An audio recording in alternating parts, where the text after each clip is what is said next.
Call us on 682 600. Manx Radio is proud to support Manx businesses and communities. The Mannin Line with Andy Wint, furnished by Magic Carpets.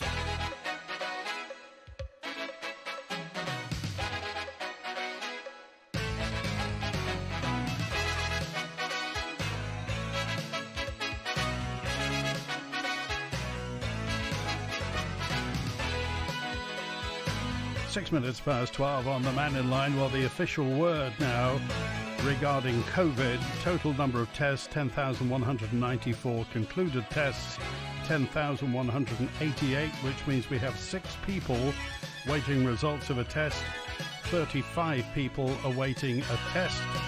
No hospital admissions, no active cases, and 106 days as of yesterday at 4 o'clock. So no positive tests today will make it 107. But today,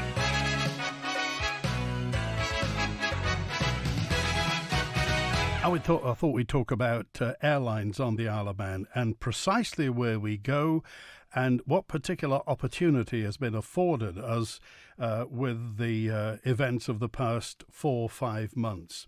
And it prompted really by the election of Captain Quine, Paul Quine. Captain Quine was elected last week. A whirlwind few days for you, Paul. And you're now a fully fledged MHK. You have office, business cards, but at the back of it, are you technically still a pilot? Oh yeah, I mean, I obviously still hold a license, so yeah, I'm still qualified to operate. Although I haven't flown since March. So if I was to sort of pick up the cudgels again, as it were, then I'd certainly need to go and do some simulator refresher training, because it's obviously critical that we're always up to speed and current in the operation. Okay, and by the side of Paul is Terry Lydiard, founder of Manx Airlines. Terry. Seems a long time ago now, Andy. When was it? 1982? 82, yeah. 1982. Where was the big idea? Where did that come from to form Manx Airlines? Well, I was working with British Midland at the time, and we operated a fair number of services to the Isle of Man, all of them loss-making, and eventually the decision was made to pull out of the Isle of Man entirely. And then we heard at the same time that Air UK, who were also operating services to Manchester and Glasgow and Dublin from the Isle of Man, were doing the same. So there was a situation whereby the island could literally have been left with no scheduled air service at all. So I thought there may be an opportunity, because somebody was going to come over and fly here.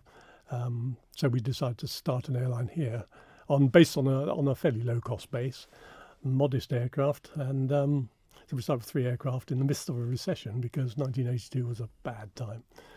And as you know, we finished up with the biggest regional airline in Europe with 670 employees on the Isle of Man. So it can happen. What will come, I think, through this discussion is you have to know the airline industry to understand the finances of the airline industry, because you just said those routes were loss-making. So how come you end up... Manx Airlines was profitable in the end, wasn't it?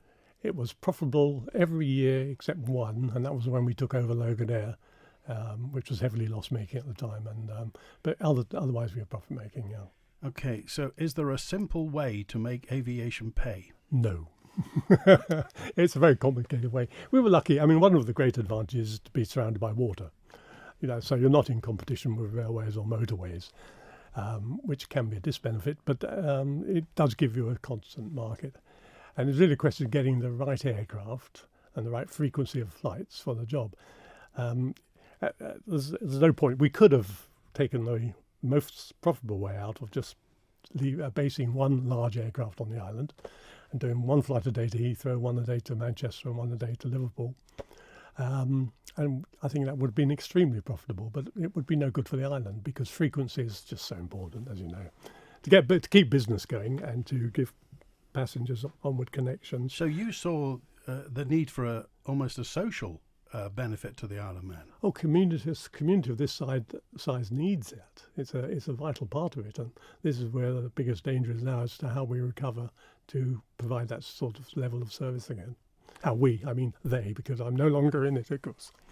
You do have an expert view of this, and back to Paul Quine. You started, what led you to become a pilot? Well, it was always something that I wanted to do, Andy. Ever since I was a child, I was always sort of fascinated by aircraft and making models and that, just as young boys do.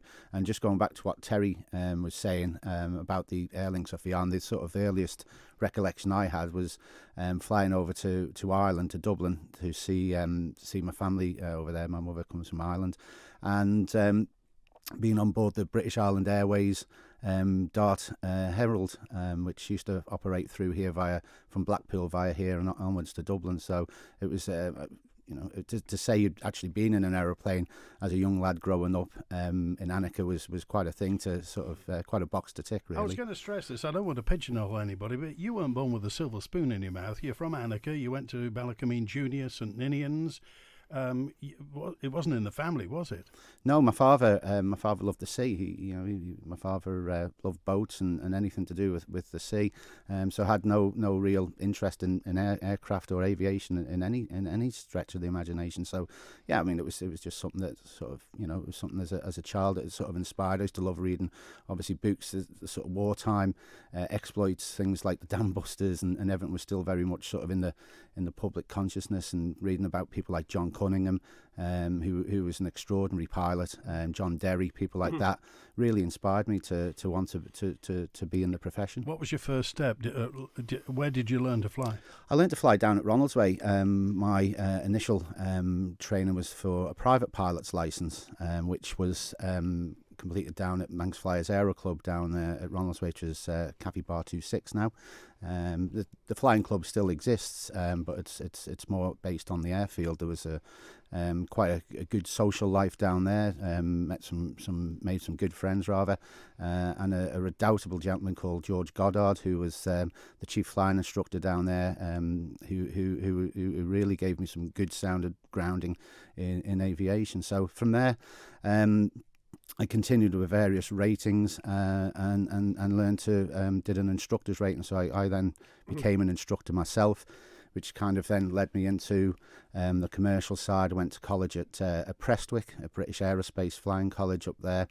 Who paid for all this? Myself, Isle of Man bank loans, and so that's the thing. It's quite often that the pilots start working with. I mean, when I sort of started working professionally, I had sort of £40,000 worth of debt around my neck, which was certainly not insignificant back in the early 90s. And what was your first CPL job?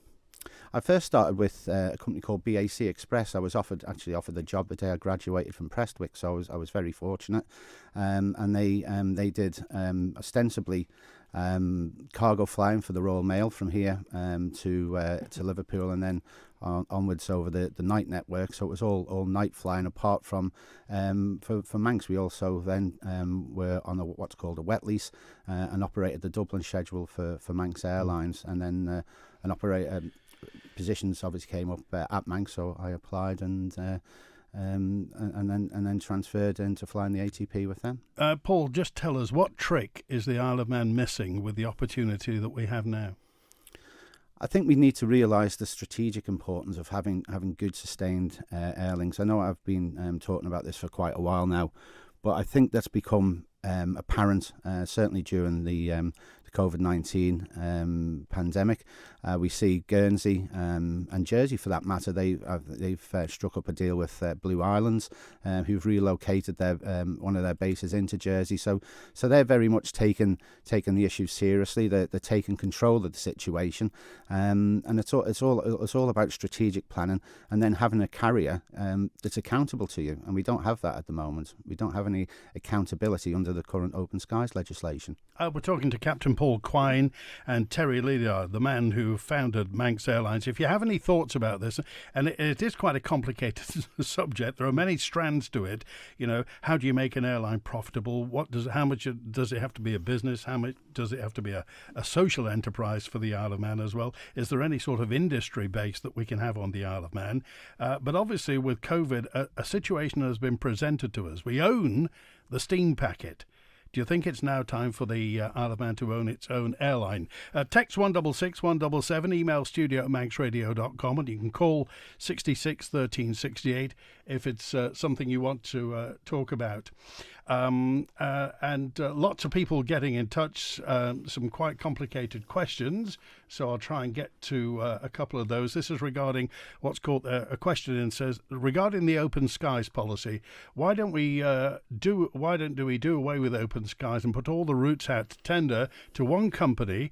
Government with an expert could write a tight but fair specification to adhere to with relevant penalty clauses. The company that wins the tender would have the security of knowing it has all the routes, so it can base all or some of its aeroplanes here. Government in the tender document specifications can specify price structure, routes, timings and frequency. Terry. Well, in principle, that's quite a good idea, and it can be carried out. A lot of our thinking is based on that, but it needn't be one airline for all the routes, because some routes would be better suited than others. But certainly, we believe that the airlines should come forward with their proposals, satisfy the government to that they are capable of operating financially, operationally sound, and so forth, and then will base their operation here on the island with the advantages of employment, and also the fact very operational advantages of having aircraft here in the morning, where you can at least get flying whatever the weather pretty well. Whereas if you're waiting for flights to come in with the restrictions on landing, you can be at the mercy of the weather a great deal more.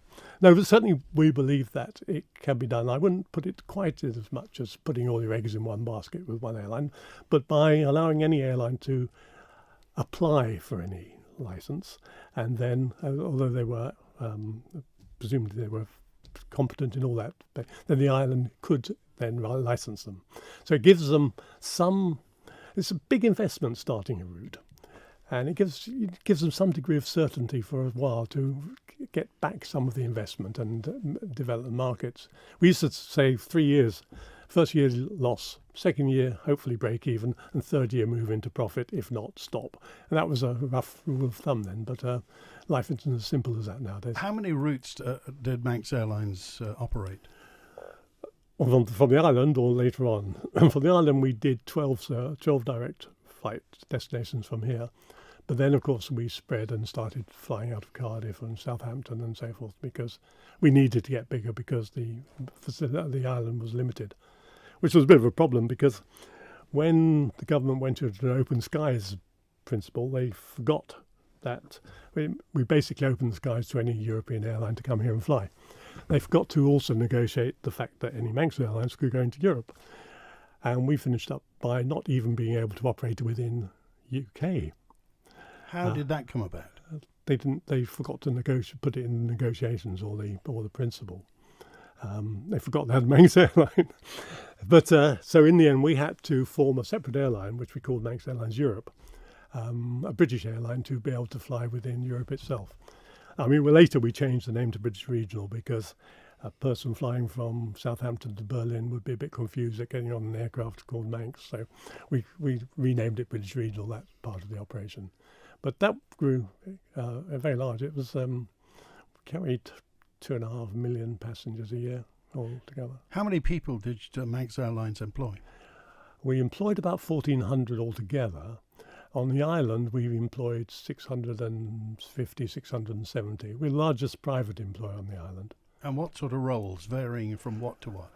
Huge engineering, and we've still got a lot of engineering expertise on the island. We had something like 300 people down in the hangar and in the engineering side of it. And that was a huge legacy. And it's one of the things that would really be very important to maintain, because if it goes, it dies and it will never come back. But there's a lot of very competent licensed engineers on the island, so that was busy. We had reservations, we had sales, we had people at the airport looking after passengers. It was the whole operation here. I mean, just cutting in there, Andy, one thing that people don't, or certainly certain politicians seem to forget, is the ambassadorial role that Manx played. I mean, it was the first association with the Isle of Man that many people had, getting on board the aircraft to come over, hopefully to invest here, to set up business. So we played a very, very important role in free of charge to try and entice business onto the island. It was very much the first impression that people got and the last. So, getting on board the aircraft to come over here to meet people, to set up a business, it was very important. We had the 3 legs of man. You got on board, the cabin crew were always immaculately turned out. You got the 3 legs of chocolate. Obviously, if you're on the Sovereign service from Heathrow, the cream tea and everything like that. So it was very much a package for Isle of Man PLC, which largely was ignored. And also, I think some of the cabin crew used to always use Manx as well, didn't they? Oh yes, that was a rule that all the first greetings were in Manx. A lot of passengers thought it was a fault in the PA system, but the principle was excellent. And again, just going back to this ambassadorial role, Terry, how important was the, portraying the Isle of Man through the airline? Hugely, and in fact, nearly all the advertising we did was actually advertising the Isle of Man, basically, which we were able to do from a position of strength, because of course, if we could persuade people to come here, they were going to fly on Manx Airlines, hopefully.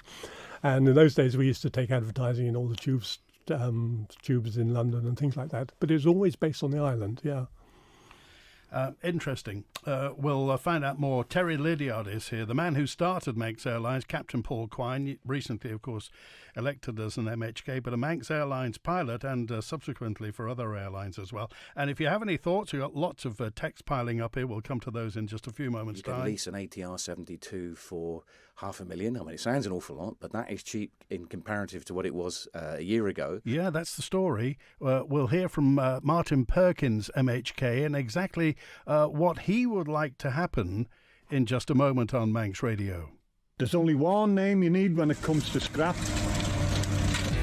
Castaigne Scrap Metal. Castaigne will scrap all metal and are licensed to scrap all batteries, including dry cell and lead acid batteries. To get the best prices of copper, lead, aluminium, catalytic converters, brass and moa, remember one name, Castaigne Scrap Metal. Castaigne Scrap Metal. Remember one number, 801 337. 801 337. Castaigne Scrap Metal.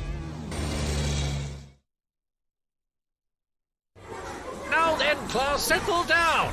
This September, you won't have any excuses for not having the correct school equipment. In fact, your homework is to get down to Office World and see their huge back-to-school range. Stock up on pens, pencils, files, folders, and novelty post-it notes, and don't miss the amazing 3-for-2 offer on all Pilot pens. Office World are top of the class with their back-to-school range. Class dismissed.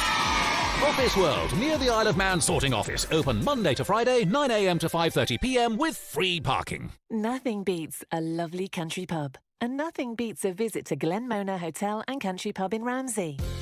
Come and enjoy our spacious beer garden with fabulous food made using fresh local produce and great local beer. Why not call in for a midweek tasty treat or drink? The Glenmona is family and dog friendly, and our team are always here to help. For menus and more, find us on Facebook or book your table on 860-860. The Glenmona Hotel and Country Pub. You'll love it. Reynolds & Reynolds, the newest name for quality pre-loved cars and vehicles on the Isle of Man. Reynolds & Reynolds have a stunning showroom conveniently located on the Isle of Man Business Park.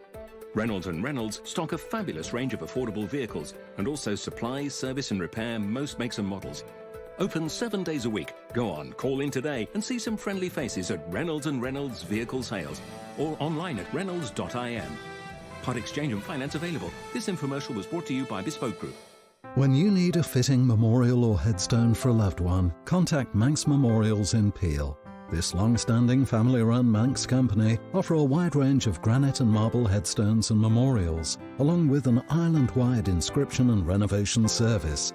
Manx Memorials skilled professionals will take the time to help you choose a suitable memorial, and we're proud to say we'll beat other local quotes. Call 843-861 or email matthew@manxmemorials.co.uk. Love Your Home is a revolutionary new app to take the stress out of your routine home maintenance. Your property is your biggest investment, so keep it in tip-top shape for less than the cost of a daily sandwich, with annual maintenance at the touch of a button. Nothing is too much trouble. Love Your Home will handle everything from boiler servicing and cleaning gutters to fixing a leaky tap and full electrical checks, leaving you to get on with your life. Find out more at loveyourhome.in.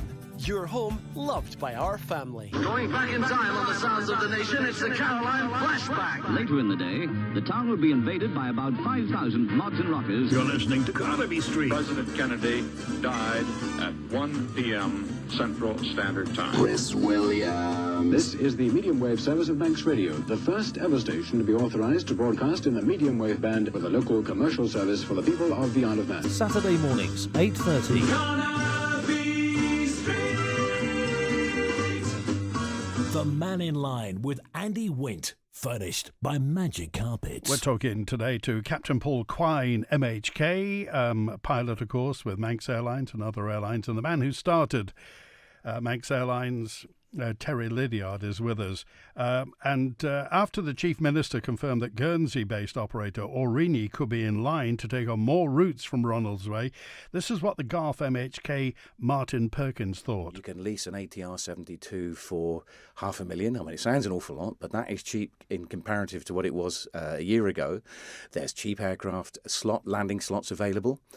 If we have our own 2 aircraft, we can employ Manx pilots. Now, there are in the region of 27 people who are aircraft people who are unemployed at the moment, drawing benefit, and if we can get them earning a salary and paying Manx National Insurance, running these 2 aircraft, I think that is a very good result. We've heard from our Chief Minister in Guernsey at the moment saying that talks are ongoing really with Aurigny at the moment about potentially more routes there. Is that something you'd like to see? If we do it in partnership with an existing airline, whether it's Loganair, whether it's Aurigny or one of the small regional ones, Aurigny would seem a very good match. We need control over our little routes. Now, one of the things that's underlining this, Sean, is the fact that we spend 2.5 million on patient transfers to Liverpool. And that's a good base for any business to start. I've done some figures, and allowing £400 a slot, landing slot, assuming fuel is at 20p a litre, but that is obviously going to go up. The cabin crew costs and everything else, it comes in at 9.9 million for the first year of operation. If you don't sell a ticket, if you look at what it cost us for the steam packet, 150 million, including the purchase of the packet and the Liverpool landing stage. But if you sold your tickets at £150, that comes out at just over 10.7 million. It's actually a little profit-making exercise. What's the next stage with this then? Is this something you're going to try and bring before Tynwald? Let's just see how the Chief Minister gets on when he comes back from Guernsey. I think we need to take that farther. You're probably too young to remember Manx Airlines, but it instilled a sort of sense of pride in the island. It wasn't our national airline, but it felt like it was our national airline. And you get to the airport and you see the 3 legs of man on the tailplane. The advertising that goes with that, you can't buy it, can you? And you can't quantify it, but it gives a sense of well-being, the island punching above its weight. We've arrived. I feel now is the time that we should move this forward. What do you think to that, Terry Lydiard? Well, I don't want anything to be simplistic, because there's a lot of problems in evaluating costs, so many unknowns, because most of airlines' costs are in dollars. So you've got to take a stand on what you expect dollar rate to be, on fuel costs and so forth. But basically, my stance is that we should evaluate the possibility, because there are opportunities now which have never existed before, in as much as the permanency of the routes we can operate to London particularly. And Martin's very enthusiastic about it and has been a great supporter. And I think it's something that can be done and should be done before we take any irrevocable steps. Do you think the patient transfer facility is a financial backstop for any operation? I think it's very, very important. And I think it's important too that it should be included in any airline's plans to operate to Liverpool anyway. Because it gives them a bedrock of 30,000 plus patients a year on which to build it. But more importantly, if the patient transfer service was operating separately, that is going to put off any airline to come in and operate the proper high-frequency service to Liverpool. And also the combination of operating it within the scheduled service operation means that we were in the wonderful position until recently of having the patients having 2 departure choices in the morning. So if your appointment was in the afternoon, you weren't faced with getting up at 5 o'clock to get to Ronaldsway to leave there by 7. And you also had the terrific value of 2 returns, something like 4:30 in the afternoon or 8 o'clock in the evening. So people were having much shorter days. If you go back to a separate service, it's likely that with only one service, everybody is committed to a 14 or 15-day door-to-door day. And these people are frail and old, and it was a wonderful service before, and I think that's a very important part of it. Terry, the aviation, commercial aviation, passenger aviation around the world is in a parlous state at the moment.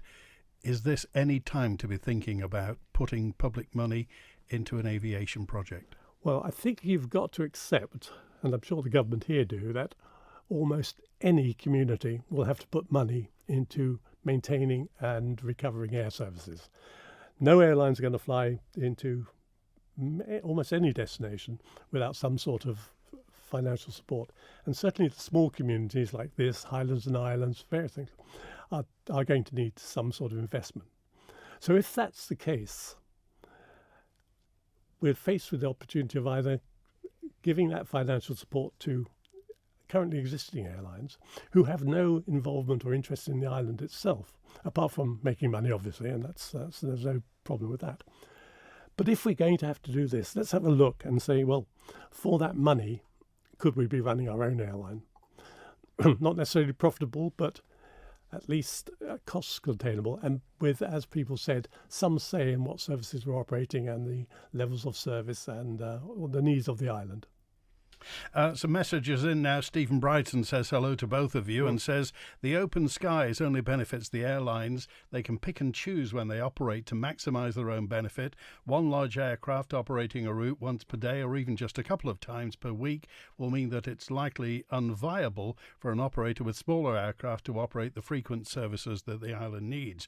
The Isle of Man needs air services to suit its needs, not that suit the airlines. Any initial cost of setting up a Manx airline must be set against the massive benefit of having services that are tailored to our needs. Paul, if you could just explain open skies. We have open skies on the Isle of Man. What does that mean? Well, basically, Andy, it means that any airline can come and set up on a route.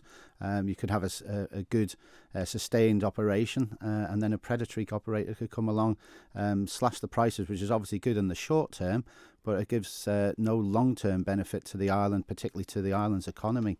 So we're under open skies at the moment. Were we ever under closed skies? Well, we weren't as such, but obviously deregulation of services in the late 90s, sort of pan-European, has created this market where a lot of seats were then becoming available, with new airlines setting up and operating sort of Europe-wide. But going back to what Terry was saying, obviously, the dynamic is different over here. It's sustainability is the key, because it's vital to our economy that we have good sustained air links, in order, particularly for the business traveller needs to be able to depart the island before 7 o'clock in the morning, conduct a day's business or connect on somewhere, and likewise return by 9 o'clock that night. It's fundamental to the well-being and the growth of our economy that we're able to offer that service. And as I said, with Manx, that was there. It was 3 flights a day to Heathrow, which was excellent, and really powered the growth of the island's economy through the 1980s and into the 90s. The customers' eyes light up whenever they hear the phrase cheap tickets. Now they always say there's no such thing as a free lunch.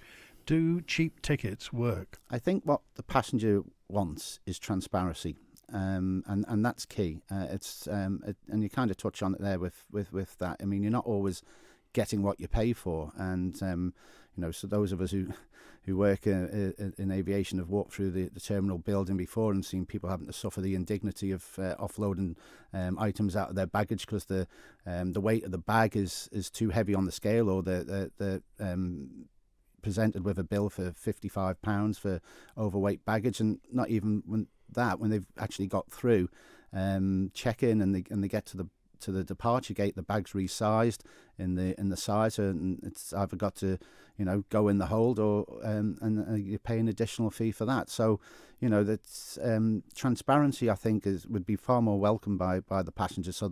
So the ticket includes the bag, and one of the major benefits people remind me of with Manx was if you arrived back to, say, Manchester from a long haul flight, and your flight was later in the day, but there were seats available on the earlier flight, then you were changed over free of charge, or even a very small administrational fee. But of course, nowadays people come back, try to get the earlier flight, only to be hit with, quite often the fee for changing the ticket's actually more than the original cost of the ticket. Andy, I think it's important that we don't confuse the costs of airfares with the costs of travel. It's all very well to find a cheap airfare, but because of timings that are schedules that are operated to suit the interests of the airline rather than the customer, the cost of travel may be very substantially different. For example, Gatwick service generally gets into Gatwick 10 o'clock in the evening. Very few people can travel onwards without going into a hotel. Now, you take say a family of 4, you've probably had to pay extra for bags, then you get down to Gatwick, and hotel accommodation for 4 people, that's dinners, breakfasts, and it's the cost of travel that's important. And let's also remember that the Manx Airlines were, in fact, probably claimed to be the first low-cost carrier in the Isle of Man, in Britain. I mean, before Ryanair or EasyJet, realising that the cost of flying into Heathrow was expensive because of Heathrow charges, we operated a cheaper alternative flight to Luton under our Farecracker basis. We started Farecracker flights to Liverpool, competing with ourselves, but on cheap flights in the middle of the day using aircraft we didn't have other use for. So the Farecracker concept became very big in the island, as you might remember. But so it's not necessarily, they're not exclusive, but it's the cost of travel that counts. Paul, what shape do you think a Manx airline could take? What sort of entity do you think? Because at the moment the steam pack is held separately. It's held at arm's length from government. What do you think should happen, hypothetically, if an airline were to be founded? Well, the first thing we have to avoid is having any politicians having an input to it. You need people from the industry who actually know what they're doing. So yes, autonomy is key to any successful operation. Owning the steam packet is proving to be very successful right now, obviously with COVID-19. So there could be certain crossover as well in operational control, crewing issues, things like that. So that again would bring the cost base down. But we also at the moment the island is lucky that we're served by Loganair, who are very much geared up for the operation in and out of the island. Is this the same Loganair that was once owned by Manx Airlines? Yes, it was obviously taken over by Manx, and then the sort of rump, if you like, a smaller operation was reborn out of that, which has subsequently grown into what it is today. But flying in and out of the island, it's very niche, and it can be very challenging, as those of our listeners will know who've travelled back in on a stormy night in January when the wind's gusting at 40 knots from the southwest and it's lashing down with rain, and you've got to take the cross runway. It's you earn your money on nights like that. So regional operations and crews accustomed to operating in that environment is key, and that's where we have the expertise here on the island. So to employ our local people, it's a win-win. It's a win-win because they're bringing a high level of professionalism and expertise with them, and obviously going back to what Martin Perkins was saying, as a politician, I want people to be paying their tax and their national insurance here on the Isle of Man. Aurigny, why isn't it the easy option then just to bolt ourselves onto Aurigny? That's a question that I think the Chief Minister would have to answer. There is. It's very tempting. Well, yes. I mean, I said a long time ago on a phone in that the Isle of Man could take an option of investing into an airline, not necessarily Aurigny, but I'm sure there's plenty of airlines out there right now that would welcome investment.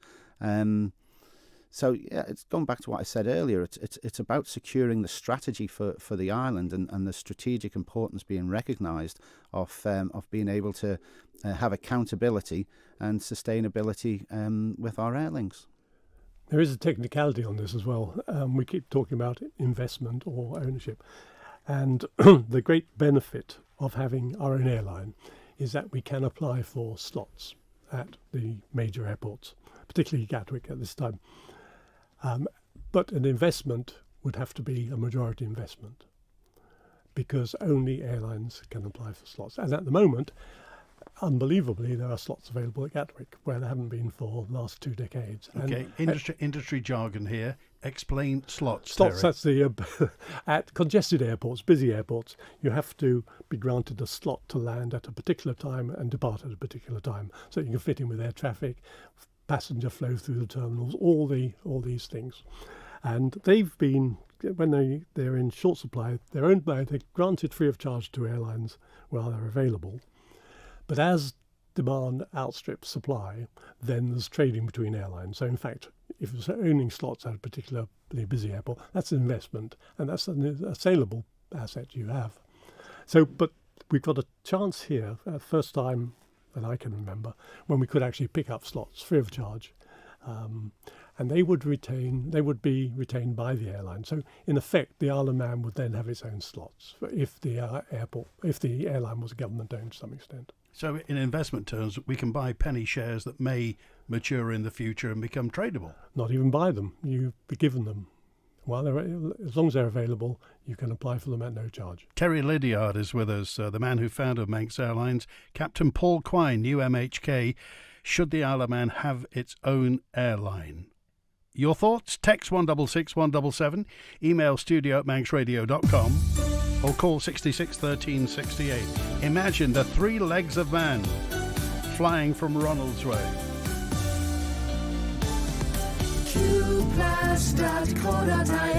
For your new bathroom, visit Qplus, the most extensive bathroom showroom on the island. With over 50 stunning displays from leading brands, including hundreds of bathroom fittings, tiles and flooring. Qplus provide free design and 4D virtual display, so you can really see how your new bespoke bathroom will look. Visit Snugborough Trading Estate or see online. Qplus. You imagine, we design. Qplus.co.in.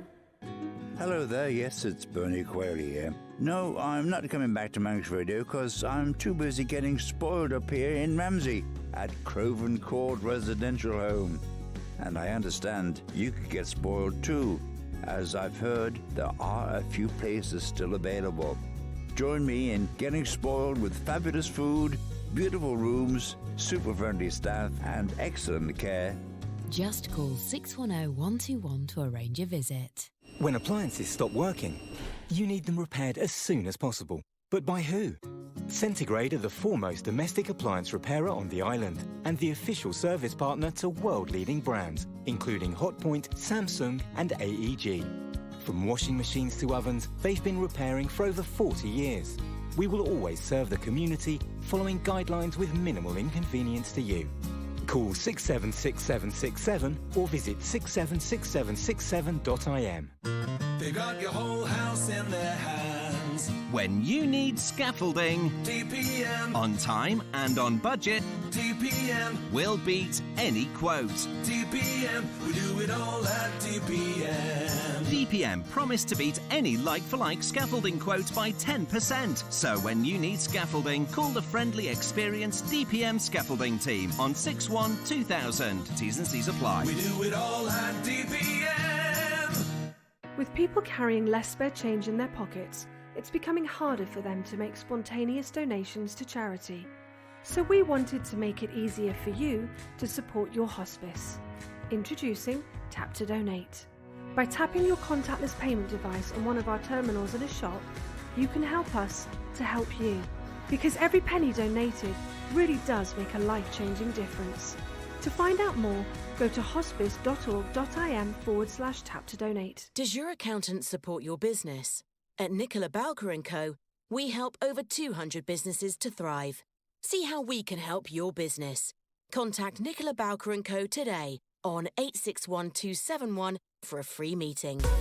The winning continues this weekend on Manx Radio with another fantastic prize up for grabs. And it's a massive prize as well, as this time we could be sending you to Ramsey with £500 to spend at Millichaps. All you need to do is take part in our winning weekend wordplay, which is on all day Saturday and Sunday. Get your name in the draw and we'll announce the winner on Monday's breakfast show at 10 to 9. So join us this weekend to win £500 to spend at Millichaps here on the Nation Station. The Mannin Line with Andy Wint, furnished by Magic Carpets. 1:45 it is, and we're talking about a Manx airline today, and what we should, just some news in. EasyJet's advertising flights between the Isle of Man and Manchester from the end of October. Services from Ronaldsway for sale from the 26th of October onwards, Mondays, Thursdays and Fridays, according to EasyJet's. EasyJet's already got Liverpool and Gatwick flights from the Isle of Man, which aren't running at the moment. And Aurigny are putting 2 further return flights between Guernsey and the Isle of Man to enable the Guernsey Airport Fire and Rescue Service to take part in essential training. It's been hosted by the Isle of Man Airport Rescue and Firefighting Service as well, Sunday 13th and Wednesday the 16th. I'd like to Paul Quine, talk about the employment opportunities Manx Airlines used to present to people on the Isle of Man. The government always bangs on about a broad-based economy. Do you think they're missing a trick by not having a bigger aviation sector? Certainly, as Terry alluded to earlier, we were employing 650 plus people down there, high-skilled, valuable jobs who are paying obviously a lot of money into the economy through employers' contributions given by Manx Airlines and tax and national insurance by the employee.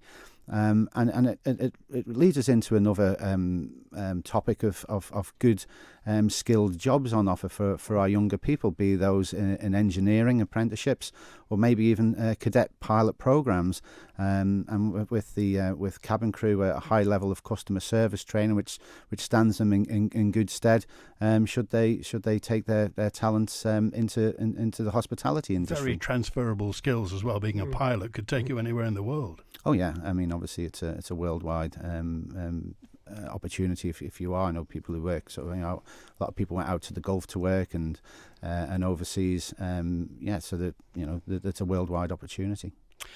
Tell me about the engineering jobs, Terry. What was Manx Airlines' engineering facility? Well, basically, you start with maintaining the aircraft on a turnaround basis. That's doing the normal checks, daily checks and so forth. And then sending it off to a maintenance facility elsewhere for the major checks. We then built up the strength of the staff to actually provide all the servicing ourselves. And that brought a lot of income and a lot of jobs to the island, because the aircraft are subject to, obviously, as you can imagine, strict check regimes. Going up to the C check, the major one, for which could take 11 or 12 weeks, where aircraft is virtually rebuilt. So it's a very big job. We had a number of apprentices, and engineering is now also a very, very good job and high demand around the world. An opportunity has presented itself. This time last year, nobody could have conceived what was happening in China and what would spread worldwide. Yeah. This time last year, would you have been considering the thought of a Manx airline? No, I don't think so. Because basically, at the moment, we're looking at something of 2 to 3 aircraft, which is too small to actually do it and to produce an airline in a normal way. But we don't have any alternative. Our market is our market, and that's the extent of it. But the situation has changed now with the availability of cheap aircraft and also the non-availability of all the regional airlines that used to be around in Britain and would be vying for access on some of the Manx routes. At the moment, we think people have to be persuaded to operate, so it's better to do it ourselves. It may be better to do it ourselves. If the sums don't work out, then I would certainly go for the other option. But the more important thing is to see what the score it really is. Yeah, it's following on from that, it's imperative that the operations run for the benefit of the island. That's basically what we have to have. It has to be done for our benefit, and we have to, whether that was, as Terry said, evaluating the options of doing it ourselves or enlisting a good, professional, competent carrier. It's very important, and the patient transfer service over to Liverpool again. it's very important that is operated by a well-vetted, good, competent carrier. I mean, Loganair have done an excellent job, during the recent pandemic, because they've still had to take people across most days to Liverpool to undergo very important medical attention. So it's medical treatment, I should say. So it's vital that we have the right horse for the course, as it were. Question in from Reg then. So if there's an opportunity, if there were opportunities, why didn't Euromanx and Manx2.com make money? Why aren't they still around? I think they were undercapitalised to begin with. You have to be very cautious in aviation, because you get people who may be a bit on the fly side in business, coming along looking for a quick buck.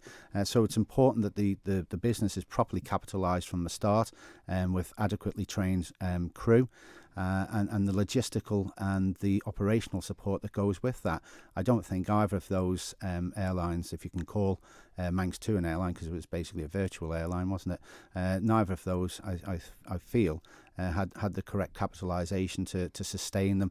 Terry just talked about a 3-year cycle, and I don't think they had the proper. Obviously, Manx2, I should say, had other issues. But certainly, I think with Euromanx, I think capitalisation featured quite heavily.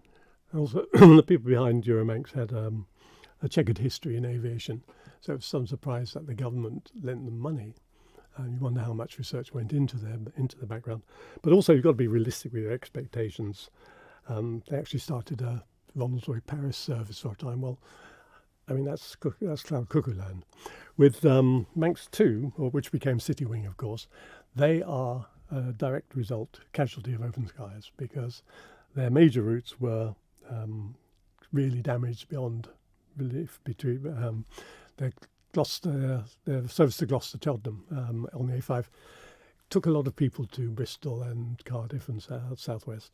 And when EasyJet came onto that, it was practically destroyed. They did their 3 flights a day to Belfast.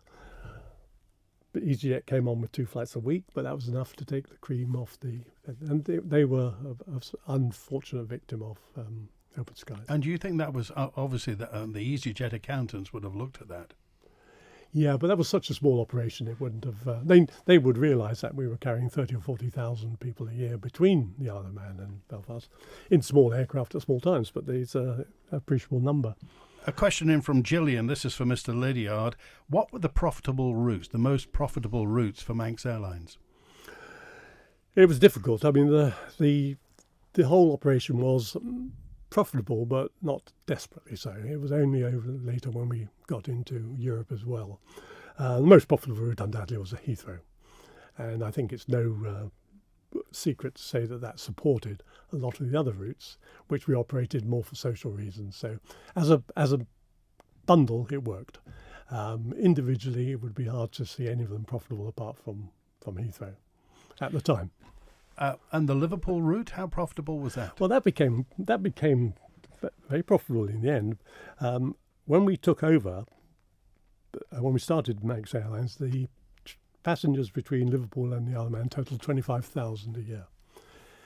Then we introduced higher frequency of services and the fare cracker, our cheap fare, and within 3 years it grew to 250,000. And that was definitely a route where we had the potential was there. Some of it at the expense of steam packet, of course, in terms of foot passengers. But that was a huge increase. And Paul, one question in that just a Lady Mary just says, how can we square this circle then of having a profitable airline, which and essentially a social function? How would that be done?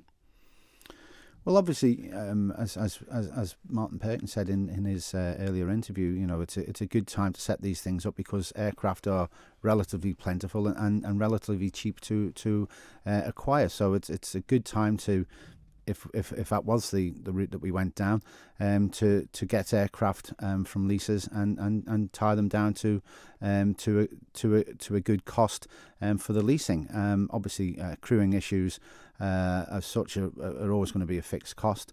Good hedging policy for fuel purchases, things like that. So I mean, it can be done. I don't disbelieve that, but sometimes it's maybe good, as I said earlier, to evaluate that against the cost of having a good reputable carrier coming along and operating the services on the island's behalf. Okay, Sandra, hello.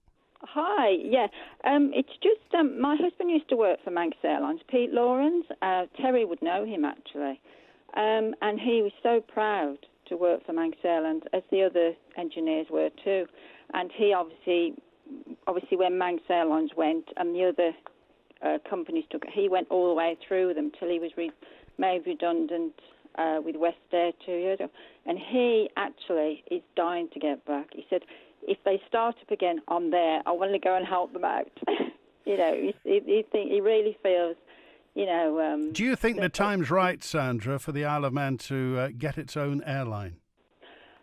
I don't know, really. I feel so. My husband feels so. And the other thing is, it's just through the grapevine that we've heard that 20,000 people, this is only, don't know how true it is. Yesterday we heard that 20,000 people are waiting to come on the island. There's people have actually come over, the public have bought houses here because they're frightened of the COVID-19. So they've moved their families over. So I do feel, maybe people would take shares out. Maybe they should open up nice people, but only people who live on the island. But my husband's waiting. He says, I would love to go back and help them. And I'm sure there's a lot of other engineers out there they would actually, come up and say, look, we'll help you out. And, I'm sure I'd love to see Manx Airlines back again. Actually. Okay. I do really feel that we need it. Okay, Sandra, it's good to hear from you. Thanks for your correspondence today. And thanks to the host of emails and texts. Thanks to Captain Paul Quine and Terry Lydiard. If you want to get in touch, of course you can. WINT. Construction waste today. Tells recycle for